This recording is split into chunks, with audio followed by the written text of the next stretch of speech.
नमस्कार, आदाब, जय भीम, सत श्री अकाल। मैं हूँ माजिद सिद्दीकी और आप देख रहे हैं फोकस हिंदुस्तान न्यूज़ चैनल। आज की ख़ास खबरें सब्सक्राइब करें, लाइक करें, शेयर करें। फिर आऊँगा एक ताज़ा खबर को लेकर माजिद सिद्दीकी।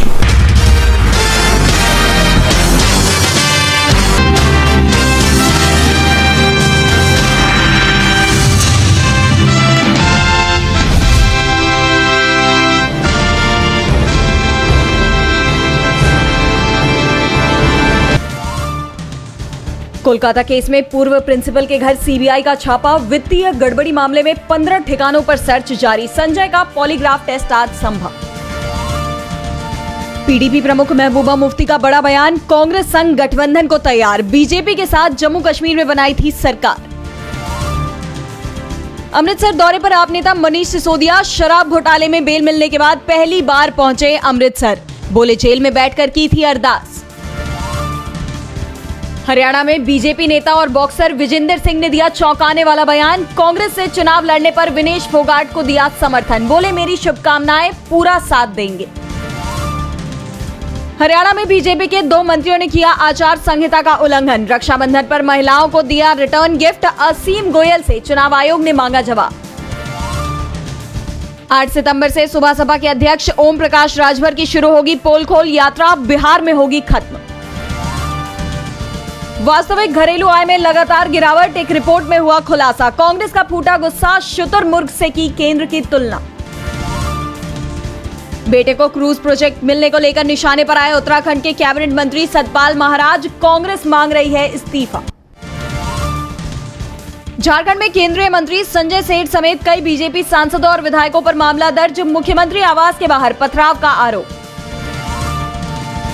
कांग्रेस अध्यक्ष मल्लिकार्जुन खड़गे का बीजेपी पर हमला। बोले अल्पसंख्यकों को निशाना बनाना चिंता की बात। Bulldozer action अन्यायपूर्ण।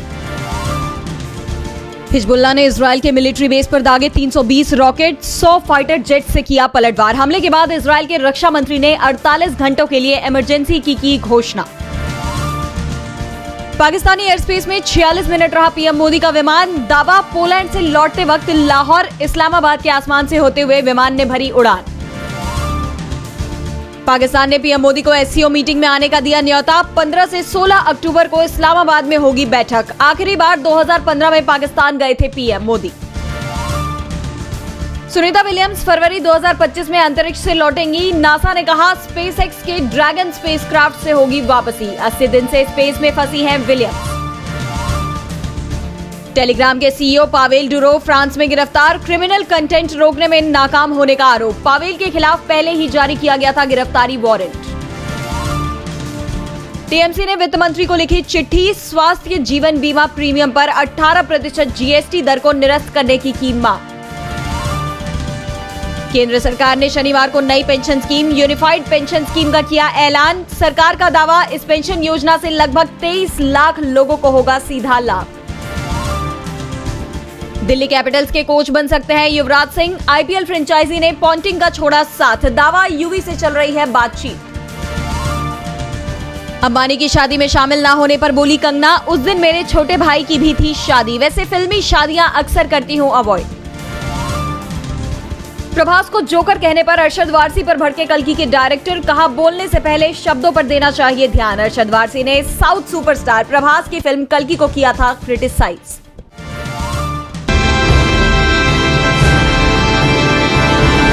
उत्तर प्रदेश में होने वाले 2027 के विधानसभा चुनाव की तैयारी में जुटे पार्टियों ने अपनी एकजुटता का संकेत देना शुरू कर दिया। चुनाव के वक्त आमने सामने खड़ी पार्टियां भी एक दूसरे के पाले में आ जाती हैं। वहीं वोट बैंक सुरक्षित रखने के लिए एक बार फिर अब बुआ भतीजे एक साथ दिखेंगे। ऐसे कयास लगाए जा रहे हैं कि 2027 में होने वाले यूपी विधानसभा चुनाव में एक बार फिर से मायावती और अखिलेश यादव गठबंधन में आ सकते हैं। सपा और बसपा के गठबंधन को लेकर समाजवादी पार्टी के राष्ट्रीय महासचिव राम अचल राजभर ने दावा किया है। वहीं यूपी विधानसभा में भाजपा को भारी चोट देने के लिए ये गठबंधन भी जरूरी है ताकि सारे विपक्ष एक साथ आकर और पुरजोर तरीके से एनडीए की सरकार बनने में बाधा बन सके। हालांकि सभी पार्टी अपनी जीत का दावा सामने से कर रही है, लेकिन असल खेल पार्टियों के बीच बनने वाले गठबंधन और अलगाव से रची जाएगी। समाजवादी पार्टी के राष्ट्रीय महासचिव राम अचल राजभर ने दावा किया है कि सामाजिक न्याय के मुद्दे पर आगामी विधानसभा चुनाव में अखिलेश यादव और मायावती फिर से एक मंच पर दिख सकते हैं। शनिवार को वाराणसी पहुंचे राम अचल राजभर ने कहा कि वर्तमान में सामाजिक न्याय बहुत ही ज्वलंत मुद्दा है। उन्होंने कहा कि जिस तरीके से सत्ताधारी दल सामाजिक न्याय का हनन कर रहा है, उसे देखते हुए सभी राजनीतिक दलों को एक हो जाना चाहिए। मायावती के भ्रष्टम सीएम संबंधी बीजेपी नेता राजेश चौधरी के बयान पर प्रतिक्रिया व्यक्त करते हुए राजभर ने कहा कि ऐसा बयान देने वालों को पहले अपनी गिरेबान में झांकना चाहिए।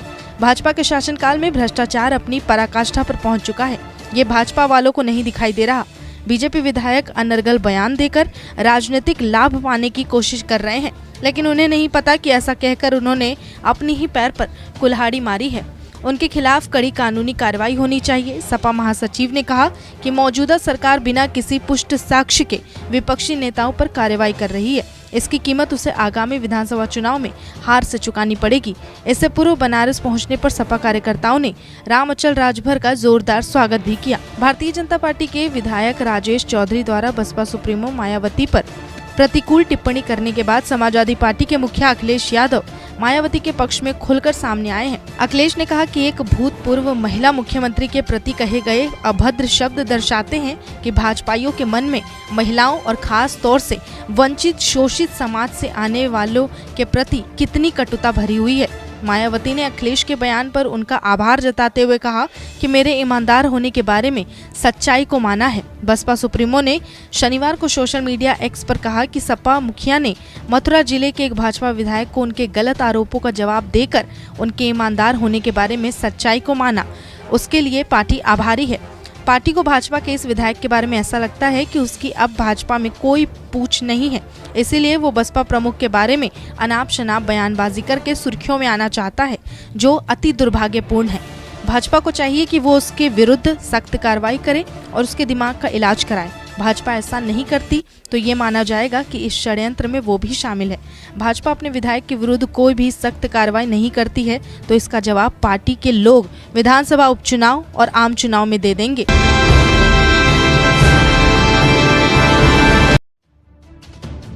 बीते दिनों चुनाव आयोग ने जम्मू कश्मीर और हरियाणा में होने वाले विधानसभा चुनावों की तारीखों की घोषणा की थी, लेकिन चुनाव आयोग हरियाणा में अब तारीखों में कुछ बदलाव कर सकता है। खबर है कि 1 अक्टूबर को होने वाली ये इलेक्शन अब 7 या 8 अक्टूबर को शिफ्ट हो सकते हैं। ऐसा इसलिए क्योंकि राजनीतिक पार्टियों ने हरियाणा में चुनाव की तारीखों में बदलाव की मांग की है। बीजेपी और इंडियन नेशनल लोकदल यानी INLD ने चुनाव आयोग को लेटर लिखा है जिसमें ये मांग की गई है। INLD के प्रधान महासचिव और विधायक अभय सिंह चौटाला ने शनिवार को मुख्य चुनाव आयुक्त को पत्र लिखकर तारीख आगे बढ़ाने की मांग की है। उन्होंने अपने पत्र में लिखा कि चूंकि लोग आमतौर पर वीकेंड पर छुट्टियों पर चले जाते हैं, इसलिए ये निश्चित रूप से मतदान को प्रभावित करेगा।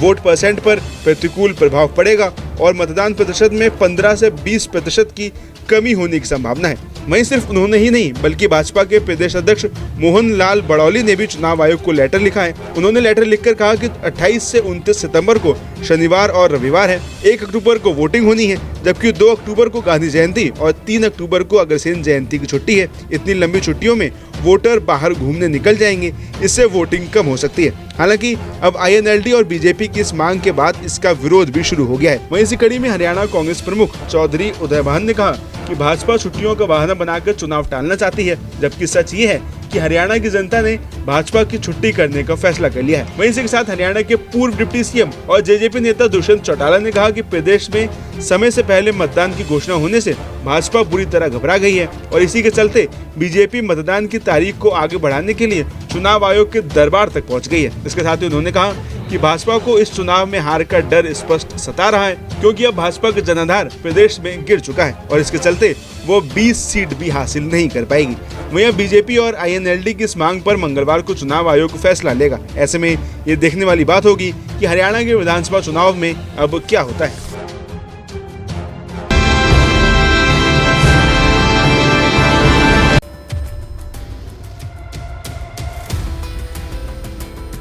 इन तस्वीरों को देखिए, ये तस्वीरें किसी दंगल की नहीं बल्कि 2 सरकारी कर्मचारियों के बीच का दंगल है जो सड़क पर ही शुरू हो गया। एक दूसरे पर कुश्ती के दांव पेच लगाते तस्वीरों में दिख रहे एक महाशय लेखपाल हैं तो दूसरे एंटी करप्शन ब्यूरो के जवान हैं। मामला उत्तर प्रदेश के अंबेडकर नगर जिले का है, जहां रिश्वत लेकर भाग रहे लेखपाल को एसीबी की टीम ने दौड़ाकर पकड़ा। मामला उत्तर प्रदेश के अंबेडकर नगर जिले का है, जहां रिश्वत लेकर भाग रहे लेखपाल को एसीबी की टीम ने दौड़ाकर पकड़ा।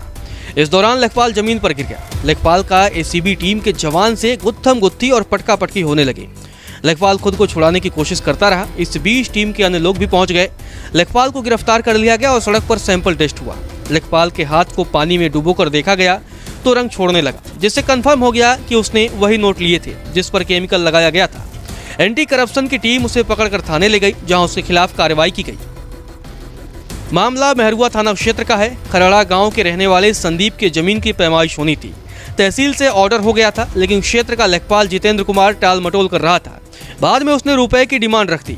उसने कहा बिना पैसे के काम नहीं होगा। संदीप ने पूछा कि कितना लगेगा। लेखपाल ने कहा कि 10,000 में काम हो जाएगा। संदीप ने लेखपाल को रुपए देने के लिए कह दिया। इसके बाद पूरे मामले की शिकायत एंटी करप्शन टीम अयोध्या से की। शनिवार को एसीबी टीम ने लेखपाल को पकड़ने का प्लान बनाया। टीम अंबेडकर नगर आई। गांव के पास संदीप ने लेखपाल जितेंद्र को 10,000 रुपए थमाए। इस दौरान एंटी करप्शन की टीम जितेंद्र को पकड़ने के लिए आगे बढ़ी। टीम को देखकर लेखपाल जितेंद्र भागने लगा। टीम के एक कर्मी ने लेखपाल को दौड़ा दिया। वह करीब 100 मीटर भाग पाया था कि पकड़ा गया। वह जमीन पर गिर गया। दोनों में कुश्ती की तरह पटका पटकी होने लगी। बमुश्किल लेखपाल पकड़ में आया। इस दौरान टीम के अन्य लोग भी वहां आ गए। इसके बाद एंटी करप्शन टीम आरोपी लेखपाल को थाने ले गई। गौरतलब है, सरकार की तमाम कोशिशों के बाद भी भ्रष्टाचार थमने का नाम नहीं ले रहा है। लेखपाल की घूसखोरी से साबित हो गया कि अभी भी भ्रष्टाचार अपने चरम पर है। हालांकि एसीबी टीम की तारीफ करनी होगी कि उन्होंने प्लान बनाकर भ्रष्टाचारी लेखपाल को दबोच लिया और अब सलाखों के पीछे पहुंचा दिया।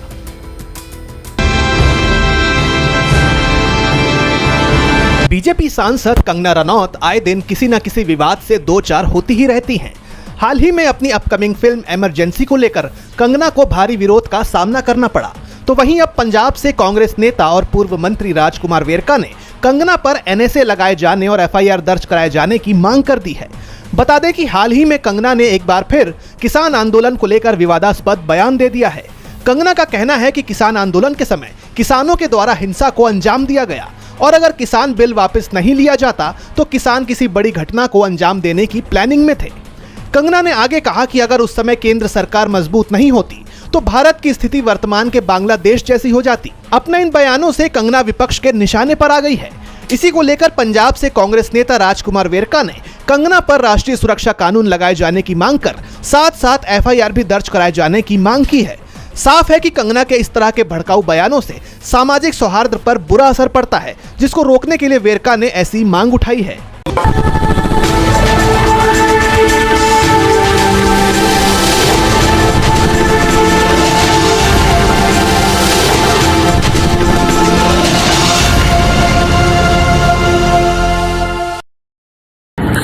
दोस्तों, आज मैं आपको बताने वाला हूं कि अगर आपकी बॉडी में मैग्नीशियम की डेफिशिएंसी हो जाए तो आपको क्या क्या प्रॉब्लम हो सकती है। सबसे पहले इंसोमेनिया, नींद ना आना, स्लीपिंग डिसऑर्डर, इंसान सारी रात करवटें बदलता है, नींद नहीं आती, स्ट्रेस लेवल, एंजाइटी बढ़ जाती है इससे, क्योंकि कोर्टिसोल हार्मोन को रोकने में मदद करता है। और अगर आपकी बॉडी में मैग्नीशियम नहीं है तो कोर्टिसोल बढ़ जाता है, जिसकी वजह से स्ट्रेस और एंजाइटी हो जाती है।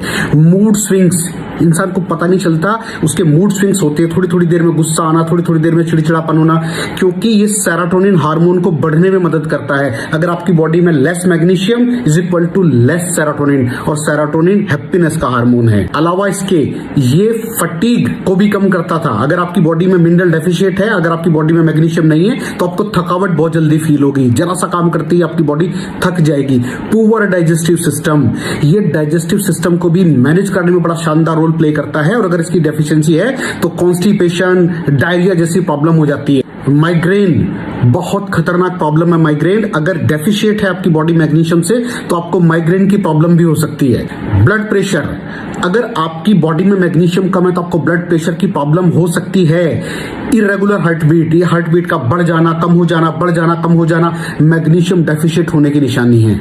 ऑस्टियोपोरोसिस, बोन हेल्थ वीक हो जाती है, क्योंकि आपकी बॉडी का 60% जो मैग्नीशियम है वो आपकी बोन्स के अंदर होता है। अगर आप बाहर से मैग्नीशियम नहीं ले रहे हैं तो आपकी बॉडी जो है वो हड्डी हड्डियों में से लेना शुरू कर देती है, जिसकी वजह से ऑस्टियोपोरोसिस की प्रॉब्लम भी हो सकती है, आपकी हड्डियां कमजोर हो जाती हैं। और मसल क्रैम्पिंग, मसल क्रैम्प, नस पे नस का चढ़ जाना, मसल्स पे अकड़ जाना, बिल्कुल चलना मुश्किल हो जाता है। तो मसल क्रैम्पिंग भी तभी होती है जब आपकी बॉडी में मैग्नीशियम की डेफिशिएंसी हो। और दोस्त, हमारे यहाँ 90% से ज्यादा लोग मैग्नीशियम डेफिशिएंसी के शिकार हैं। कहां से मिलेगा मैग्नीशियम, कितनी मात्रा में लें, किस क्वालिटी का लें? तो उसका जवाब है वेस्टीज प्राइम CMD। इसके अंदर आपको भरपूर मात्रा में मैग्नीशियम मिलेगा, आपकी सारी प्रॉब्लम सॉल्व हो जाएगी। Thank you so much. दर्शकों, देख लिया आपने हमारे वीडियो को।